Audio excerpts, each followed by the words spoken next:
Hey you guys, it's Britt. Tonight we're here to talk about the Cody Ko and Tana Mongeau situation. This has gotten a lot of traction for good reason, obviously, and I was sent a video from D'Angelo Wallace, which of course I will have linked in my description box, outlining this situation, and D'Angelo shared his opinions on it. It was a very well put together video that was not super drawn out. It got to the point. I listened to it, and I have this article that I would like to share with y'all. So I do need to put a trigger warning in the beginning. This video is going to be discussing allegations of SA. And if that is uncomfortable or you're not in the right headspace to listen or watch this video, I completely understand. Please skip. But if you're interested, please keep watching.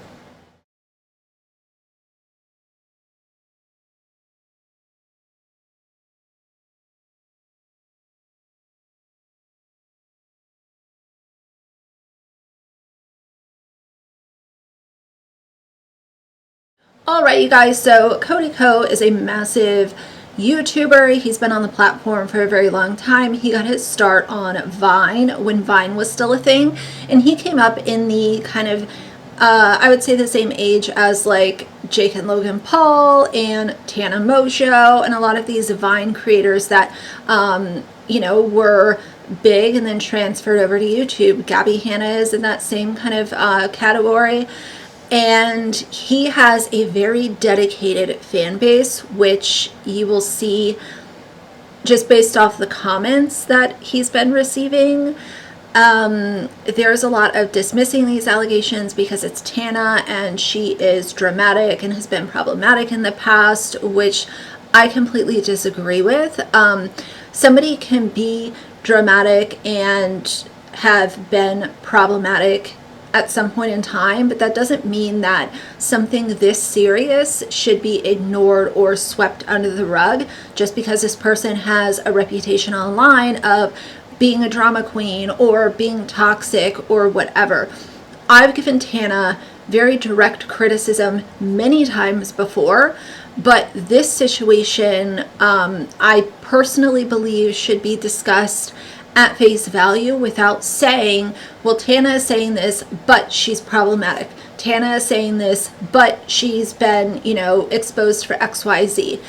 I think that Tana is a flawed person, just like every single person ever is. But I do believe that this is extremely concerning, and yeah, we're going to talk about it. So either way, like I said, D'Angelo Wallace is the person who kind of brought this to YouTube in a larger sense. There have been other videos made about it, but he, with his really large platform, and he's also a very trusted creator, made this video, and it's really got the conversation going. So I applaud him for bringing it to his channel and doing such a well thought out video that was to the point and allowed people to collect the information in a meaningful manner without it being, some kind of lighthearted drama or some kind of 3-hour monologue that's just, nobody has time to dedicate 3 hours to listen to a video most days. But either way, this article, which I will also have linked down below, says Cody Ko is facing renewed allegations of statutory rape after YouTuber D'Angelo Wallace posted a 15-minute video about Tana Mongeau's claim that she had with Ko when he was 25 and she was 17. Wallace's video, called An Uncomfortable Conversation About Cody Ko, stems from May 30th when Mongeau was live recording an episode of her podcast Canceled in front of an audience. When asked a question about partner, she mentioned Ko and then said, "I was literally 17. Later in the episode, which was released on June 21st, she adds, "This isn't some crazy tea. I hooked up with Cody Ko when I was 17 and he was 25. At 25 now, I would never do anything like that. So I'm like, what the F was wrong with you?" Mongeau says the incident happened at Playlist Live and that fellow YouTuber Gabby Hanna warned Ko that Mojo was underage. He allegedly was not deterred. Ko, who's now 33, is half of Tiny Meat Gang. Ko runs TMG Studios and is in the midst of developing a project with Jubilee Media. Mojo has made these allegations publicly as far back as 2021, but while she made them again live on stage in May, and they were revisited when the episode was released in June, with some creators and fans discussing them on platforms like YouTube, TikTok, and Reddit. There wasn't serious backlash against Ko until Wallace uploaded his video. And that's what I'm saying, like, D'Angelo not only has a really big platform, but he's very trusted, he's very well spoken, and I commend him for making this video. It is a tough conversation, but it is one that needs to be had with urgency. To be quite honest, I didn't know anything about this until literally this week when D'Angelo's video was sent to me by one of my Instagram followers. And I watched it, and keep in mind, like, yes, I do commentary, but I don't know everything. I can't know everything about everyone that I cover. And this is heartbreaking. It's sad. Wallace alleges that's because Ko has been sweeping allegations under the rug and that his friends, who are fellow well-known creators, aren't calling him out. None of your friends, nobody on your level, nobody in the commentary niche with enough pull is willing to admit that this situation makes you look terrible, Wallace said. He adds, I'm not here to accuse you of committing a crime in this video because I can't do that based on someone else's allegations. Nobody can definitively take these allegations as proof, but at the same time, they should still be looked at and not be treated as an open secret. And that's kind of the conversation that I've also seen happening is, Cody is,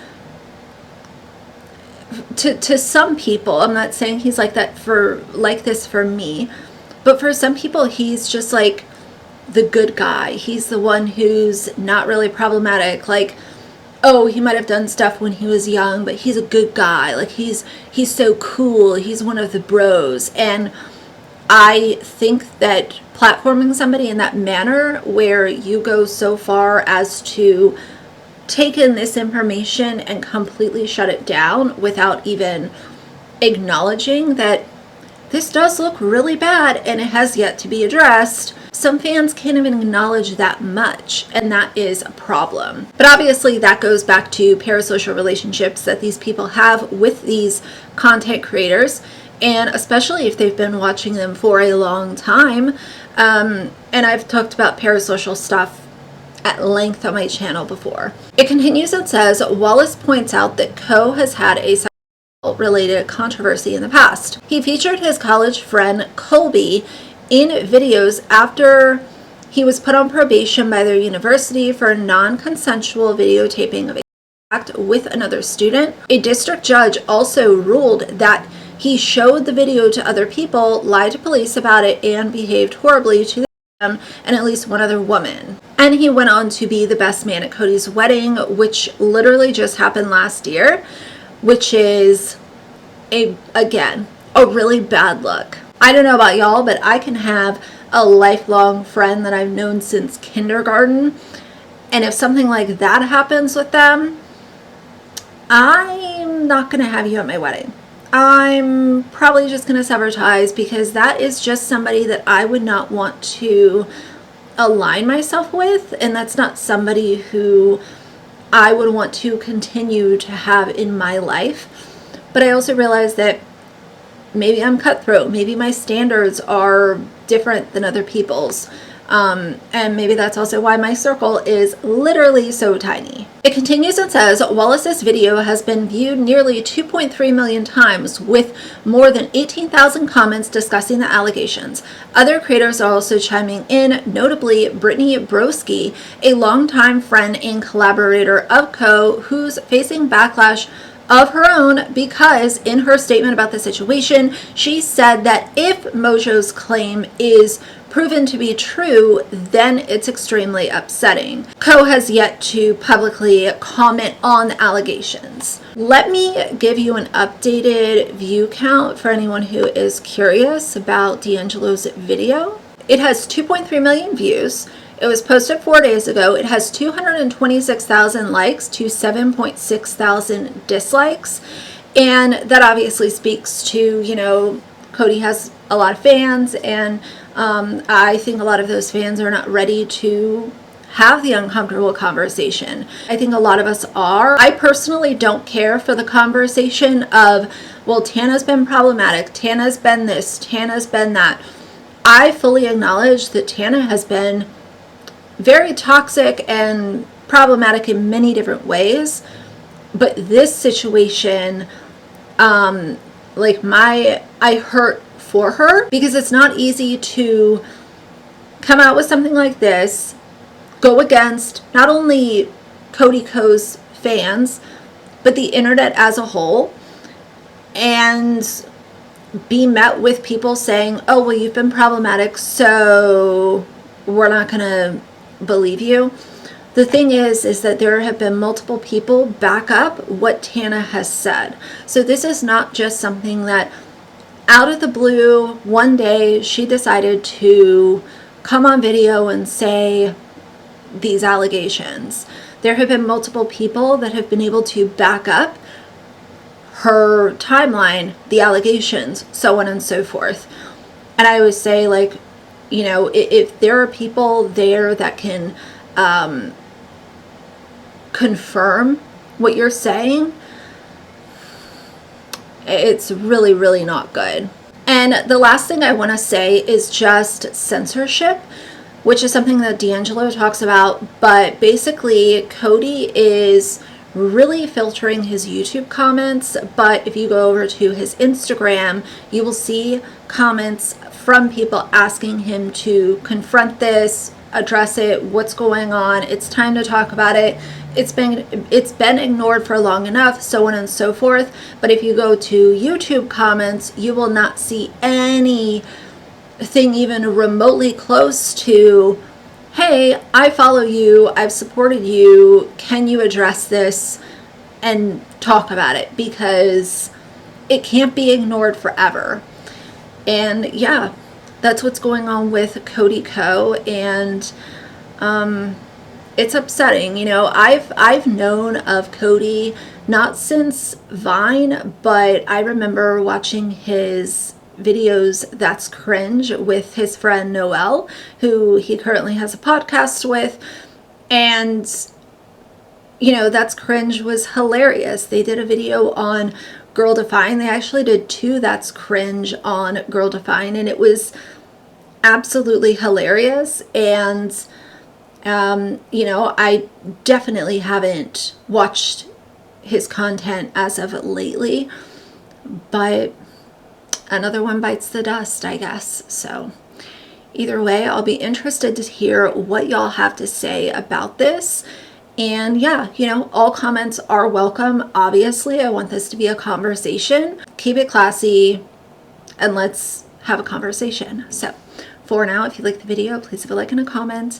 And if you'd like to see more from me in the future, please subscribe. I'll see you guys soon. Bye.